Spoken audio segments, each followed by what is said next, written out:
So I'm only using chord 1, chord 4, and chord 5 in playing this song. This is how I do it.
So if you are new to my channel, kindly click on the subscribe button and then the notification bell so that you'll be notified anytime I upload new videos.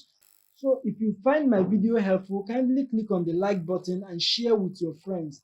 So if there is any tutorial video you want me to make, kindly drop it on the comment section below. See you next class. Thank you.